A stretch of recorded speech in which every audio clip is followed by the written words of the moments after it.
good morning, magandang umaga po. Ito ang programang Bawal ang Pikon. Get it straight with Daniel Rason. Bukod sa tradisyonal na mga taxing kalimitang nakikita natin sa kalsada, asahan na po natin ang pagdami ng tinatawag na app-based transport service providers na mas kilala natin sa pangalang Uber o GrabCar. Yan, umaangal ho ang samahan na pinamumunuan ng ating panauhin ngayong umaga. At alamin natin ang iba't ibang mga komplikasyon nito. Let us welcome to the program Quezon City 4th District.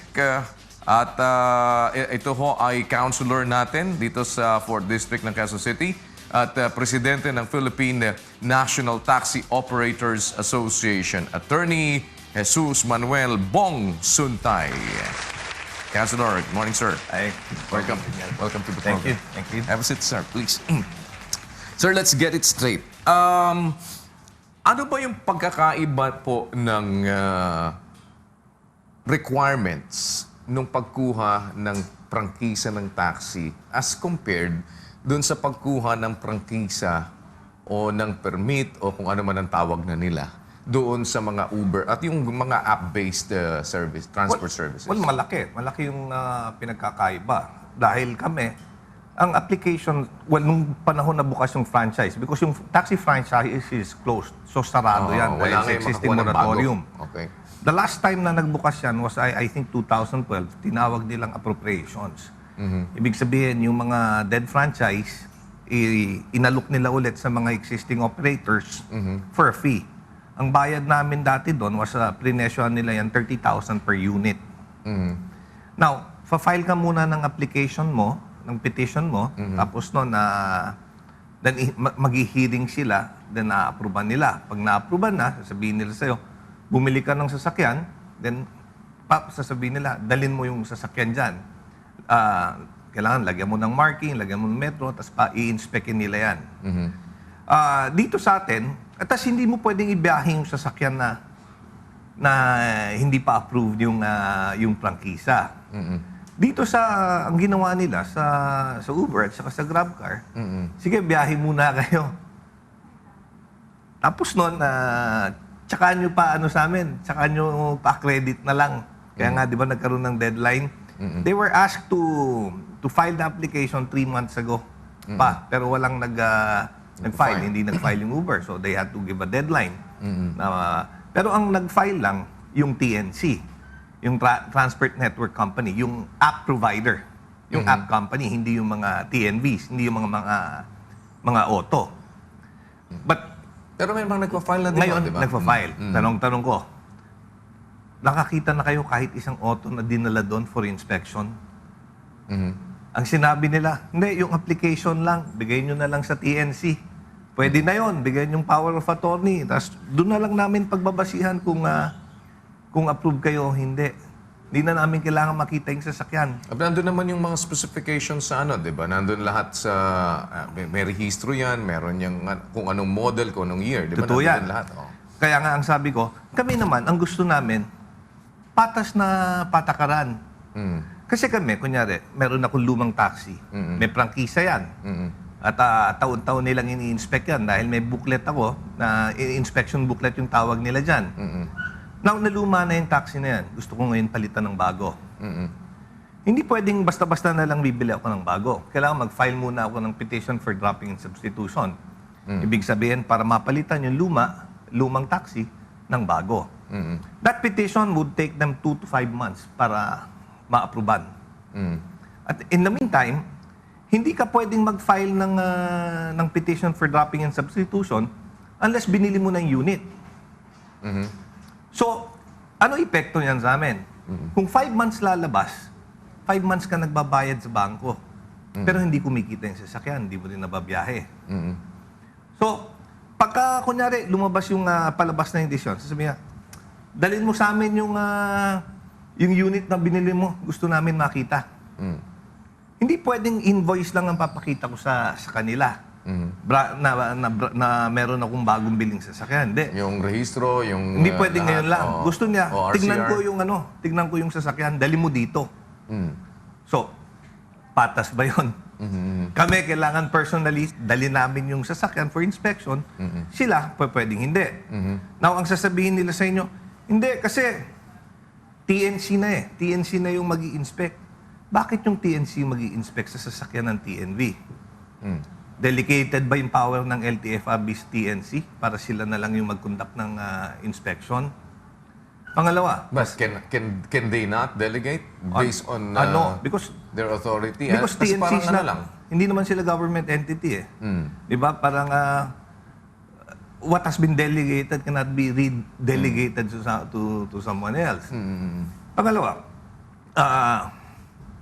sasabihin nila sa'yo, hindi kasi ano naman eh, bago naman yung sasakyan mo, 3 years old, which is true.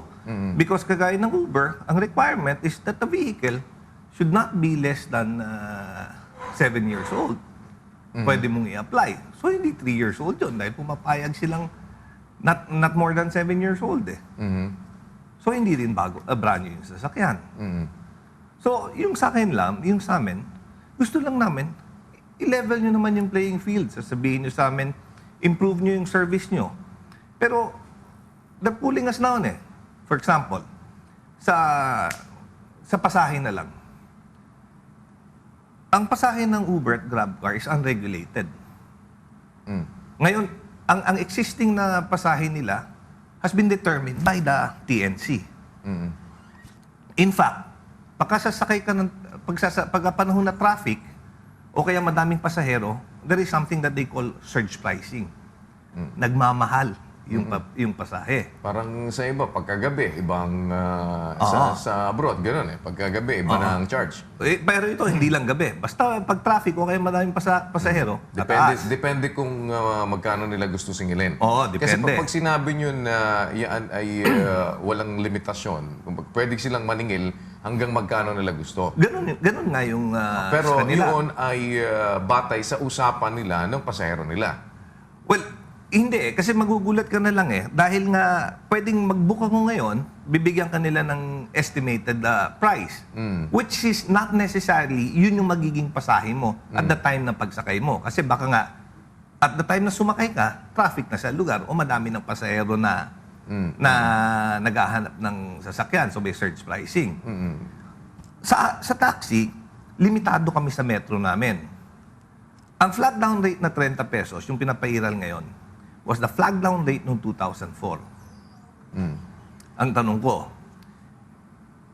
yung presyo ba ng gasolina ngayon, kasing mahal ng presyo ng gasolina noong 2004. Yung cost of living ba ngayon, kasing baba ng cost of living noong 2004.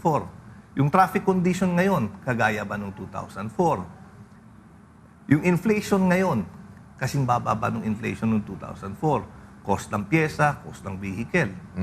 Pero bakit biglang binaba sa 2004 level? Tapos sasabihin nila, yung mga driver nyo, ayaw magbigay ng sukle, namimili ng pasahero, nangungontrata. Ang sabi namin sa kanila, huwag nyo naman ipitin yung taxi driver namin, pakitain nyo naman. Hindi, pero di ba totoo naman talaga na maraming mga taxi drivers, let's face it, marami naman talagang taxi drivers na nangungontrata. Totoo. Marami naman taxi drivers na kung gusto mo sumakay, pagka-gipitan, namimili sila ng pasahero. Totoo. Ayaw nilang magsakay. Pagka umuulan, ayaw nilang magsakay. Totoo. So, can you now blame yung mga tao na, sige, kahit na mas mahal, dito na ako sa Uber. Iyan ang sinasabi ko. Oh. Inipit nila yung kita ng driver eh. Ayaw nilang pakitain yung driver dahil sa baba ng pasahe. Dito sa Metro Manila, ang pinakamababang taxi rate sa buong mundo na yata eh. In East Asia, tayo yung pinakamababa. Ang sinasabi ko, bakit bakit ayaw magsakay ng driver pagka ang pupuntahan mo traffic? Kasi malulugi sila eh. Just imagine. No, pero hindi, you're a lawyer. Alam niyo na pagka Ang sinasabi public ano yan, public yun nga yung sinasabi ko. Oo. Ang sinasabi ko, mali. Pero they are forcing the drivers to do it. No, but no matter what, kasi no matter what the situation is, there is no justification for you to do anything wrong. Kaya nga and against nagpa-file the law. kami. Kaya nga Diba? nagpa-file kami ng petition for a hair increase eh. Kaya nga sinasabi namin sa kanila, hey, bisitahin nyo naman, maging patas naman kayo. Hindi na sakto yung kinikita ng driver, kaya taasan naman natin. Pero sabi lang, hindi, wag. Kagaya binigay ko nga yung example sa'yo. Yung flag down rate na 2004, that was 11 years ago. Tama ba yun? So, iniipit mo eh. Kaya nga ang tanong ko, bakit yung Uber at saka yung GrabCar, yung pasahe, hindi nila nire-regulate? Then sabi mo, kanina, hindi, karapatan ng pasahero yan. Kung gusto nilang better service, willing silang magbayad ng mas mahal. Din sa taxi, ganun din. Bakit hindi taasan yung pasahe? Kagaya kami, ang hinihingi lang namin, waiting time lang ang taasan. Hindi yung patak, hindi yung flag down. Ang hinihingi lang namin, yung waiting time, yun yung patak ng metro pagka hindi umaandar. Yun yung tinatawag na waiting time.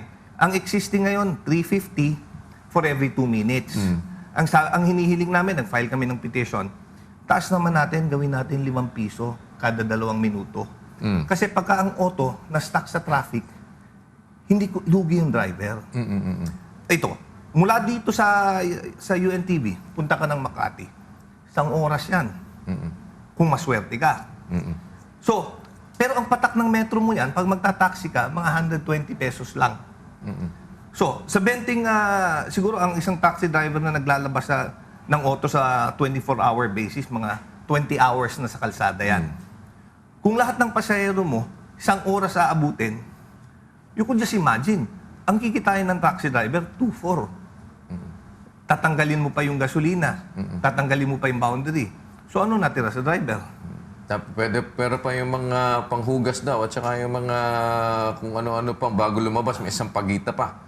Well, hindi lahat. Hindi din lahat ng sa lahat ng operators ganun. Oo, pero may mga ganun na Meron mga ganun. Kaya kasama din minsan yung operators na papahirap dun sa driver. Well, yeah. Pero ang sinasabi ko nga, hindi lahat. Ganun yung nagiging patakaran. And I'm very sure, hindi din yun authorized ng operator.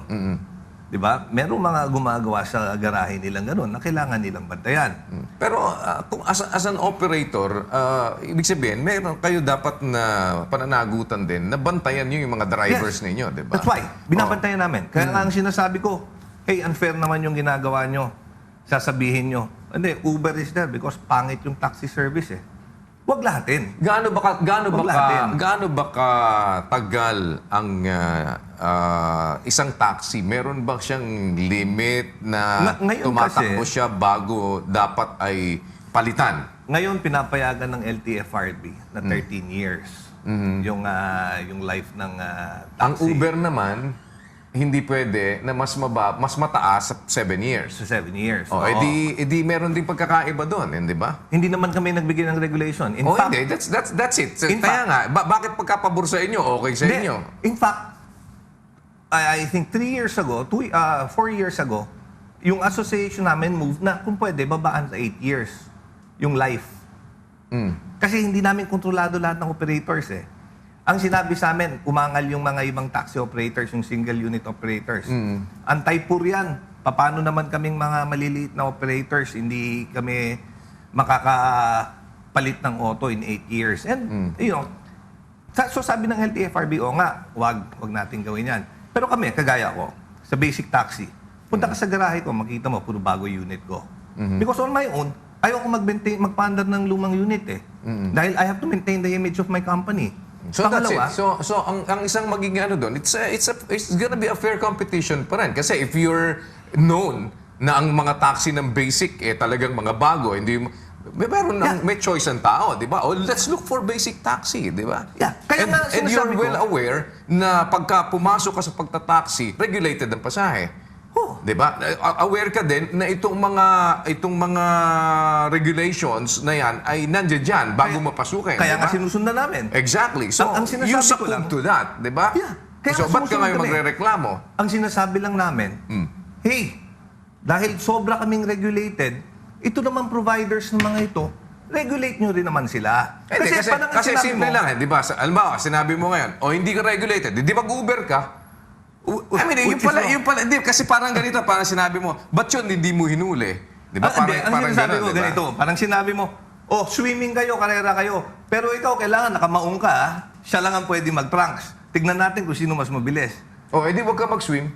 Hindi nga yan. Di ba? Mag-swim ka doon sa level niya. Kasi Alam mo, we could coexist eh. Ang hindi, sinasabi ko, ang problema lang ganito. Let's just look at it this way, no? Parang pwede ka bang mag-Uber? pwede. O, kasi yung lahat ng taxi mo mga bago, di ba? Oh, O edi mag-shift ka sa Uber. which is wrong.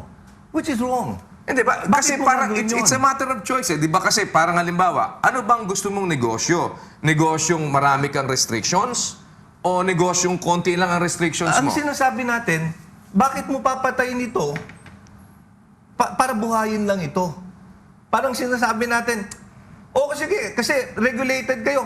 Dito kayo sa walang regulasyon. Hindi, bakit mo naman sinasabing papatayin ito? Eh meron naman ibig Kagaya sabihin. ng sinabi mo kanina. may choice kung naman ayaw eh. mo ng walang regulation, dito ka. Exactly. Hindi yung walang regulation. May regulation din sila eh. Tingnan mo you will suffer the consequence of not being able to make your taxi exist beyond 7 years. Tama o hindi? Tama. So, ibig sabihin, kung nasa taxi ka, pipiliin ko, mas matanda sa 7 anyos yung sasakyan ko. Dito ako sa taxi, hindi ako pwede mag-Uber. Ang sinasabi ko ganito, sa'yo itong TV station na ito.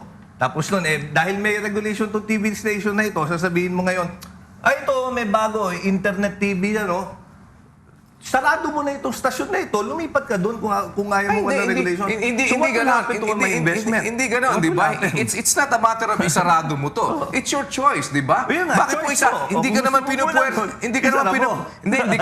hindi ka naman pinupuwersang isara mo di ba? Yeah.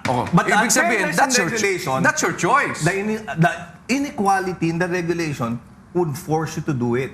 Kaya nga ang sinasabi ko, why not just apply the law equally? Apply regulations equally. And then let's see, choice na ng pasahero yan. Kung gusto nila sumakay ng taxi, kung gusto nila So sumakay payag na kayo ngayon na lahat, I'm asking you now, payag na kayo ngayon na lahat ng taxi operator sabihin, 7 years below lang ang pwedeng kuha ng prangkisa? As long as equal.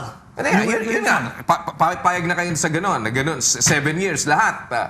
Kagaya ng sinabi ko, way back 3 years ago, sinabi na namin, limit nyo sa 8 years. That was you. Pero sinabi mo na nga Hindi, din ng association na sinabi namin. nga nung asosasyon nyo, anti-poor eh. Hindi asosasyon namin. Asosasyon namin ang may gusto. But there are other taxi operators, single unit Exactly. operators. Hindi lang naman kayo operator. Kami ba nagre-regulate? Oo. Hindi nga. What I'm saying is... should do that. Exactly. Pero sinasabi nyo nga, ang pananaw ng marami din na nag-ooperate ng taxi, magiging unfair naman dun sa mga mahihirap at maliliit na operator, di ba? If i-apply ninyo ngayon yung rule na 7 years beyond ay papayagan pa. Kaya nga ang sinasabi ko, wag ilalahat. Pag sinabing luma kasi yung mga taxi, wag sweeping statements. Dahil hindi lahat ng taxi luma. Hindi, sino ba nagsusweeping statement? LTFRB DOTC.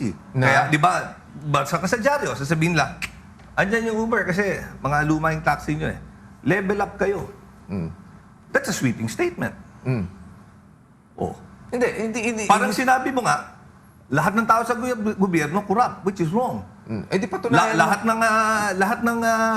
Lahat ng mga media reporters biased. Parang It's a matter of just like proving it, di ba? Parang proving na Pero hindi nga ganon, di ba? Hindi tama na sisiraan mo ang isang bagay para iangat ang iba. No, hindi, pero what would you say is, hindi ako palo din dun sa sasabihin nila na lalahatin nila. Hindi naman talaga tama yung lalahatin nila. Pero what I'm saying is, meron talaga. Di ba? Meron nga. And for you to be able to get rid of that, patunayan mo yung sa'yo, hindi ganon. Ganun nga ang ginagawa namin. But ang sinasabi ko, if there are some bad eggs in the basket, you cannot call the entire basket a basket of bad eggs. Pero hindi mo na pwedeng sabihin na lahat ng rules papapantay-pantayin sa lahat. Hindi ba? Parang nga ganito. Para ba sinabi mo na gusto mo ba lahat ng tatakbo ng presidente, ganito ang regulasyon? Bakit Dapat lang. Para pantay-pantay. Kaya Tama nga. lang yun. Pero sasabihin ko naman sa'yo, di dapat sana, yung di mga papasok sa trabaho, wag mong hanapan ng high school diploma. Kasi yung presidente, pwedeng hindi tumakbo ng high school diploma. That's a different story. Kaya nga sinasabi ko, dapat equal regulations. Pantay-pantay, patas lahat. So, Sinabi nga, gusto natin the law should apply to all or none at all. So di dapat ngayon yung mga tatakbo ng presidente, high school graduate or college graduate na rin. Dapat siguro. Kasi yung mga tumatakbo Dapat. yung mga, 'di ba, yung mga I agree. papasok Totally ng agree. trabaho, 'di ba? I totally agree. So, but the reality is, meron talagang ganun sa batas natin. Oo. Di ba, napasasabi mo, parang magkaiba yata. Bakit ito? As a matter of fact, kung tutusin, mas mabigat ang responsibilidad ng presidente. Totoo yan. Kesa dun sa kukuhanin mong manager lang ng Kaya isang nga, I agree kumpanya. with you, hindi patas. Kailangan i-apply equally. So marami tayong Kung ano babaguhin yung ngayon yan. Kasi if that is going to be the thing, then lahat mag-a-apply na ngayon yan. Tama, because we are a countries of laws, and not of men. Kaya nga, magkakagulo kung walang batas na pagkikiralin eh. Kaya nga may batas ngayon na umiiral. Kailangan lang sumunod tayo, di ba? Kaya nga ang sinasabi natin, meron na kayong batas na pinapairal dyan. Hey, gawan nyo rin ng batas to. Kasi later on, magkakagulo pagka hindi mo gawa Hindi, ng may batas batas yan. na nga para dun sa basic So, ano yung act, eh. batas? Oh, di ba? Yung kung ano yung umiiral ngayon, di ba? Kaya nagre-rehistro lang sila ngayon. Ay, As a rehistro matter nyo of sa fact, amin, hindi yun na lang. nga pwedeng makapag... Pinihistro nyo sa amin, yun lang ang batas. di, kaya nga, di ba? Hindi na pwedeng So, sino makapag-biyahe sila. mag-inspect sa kanila? Na? Ano yung batas tungkol sa inspection ng vehicle?